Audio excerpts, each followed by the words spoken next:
because I saw a huge change in him when he came back.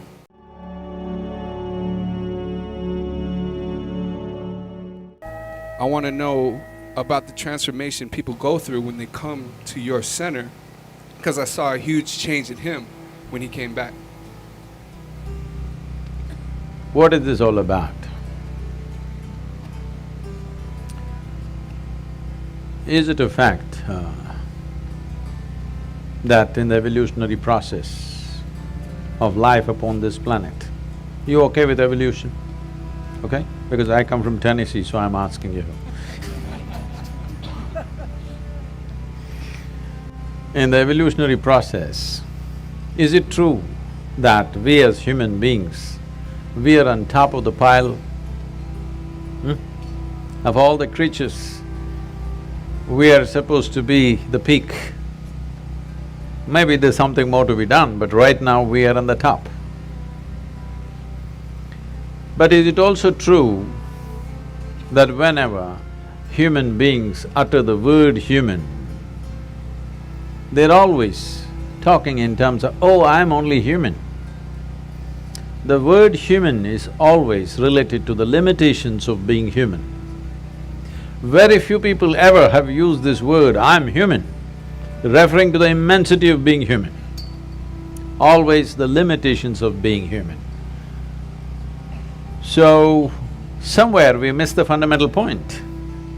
The point is this: is it true that every other creature on this planet, a worm, an insect, a bird, an animal, with a millionth of our brain, they're conducting their life process quite well? Hello? Yes.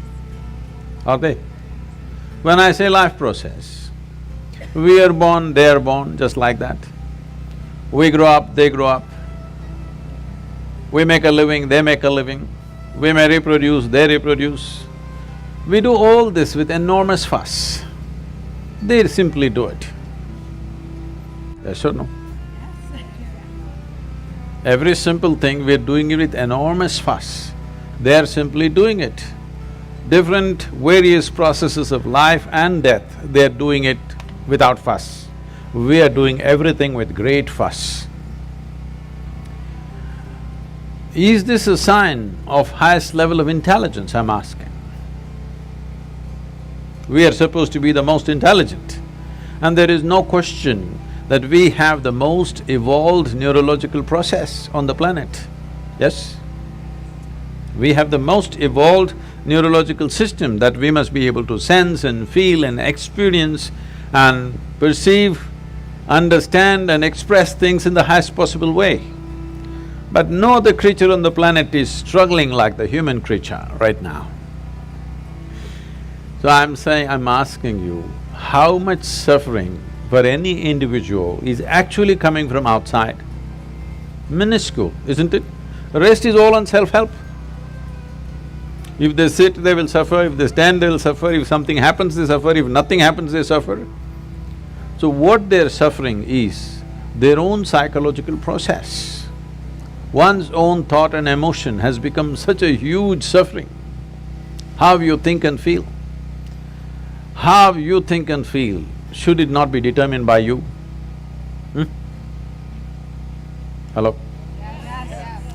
What happens within you, should it not happen the way you want it? Where do you see me right now?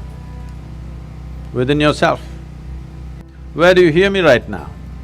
Within yourself. Where have you seen the whole world? Within yourself. Everything that ever happened to you, pain and pleasure happen within you, joy and misery happen within you, agony and ecstasy happen within you, even light and darkness is actually happening within you. What happens in the world may not happen the way you want it, but at least what happens within you must happen your way, isn't it? So if what happens within you is not happening your way, fundamentally, we've not figured what is the nature of our life. Without understanding even the fundamental of our existence, we are trying to live. Is it true, I'm asking you once again, is it true both pain and pleasure originates from within you? There may be a stimulus from outside, but all human experience comes from within you, isn't it? What's coming from within you must happen your way, otherwise you're just an out-of-control situation. So, my entire work and the fundamental nature of what's offered is called inner engineering. That is, we have engineered the world in so many ways. This has brought us enormous levels of comfort and convenience.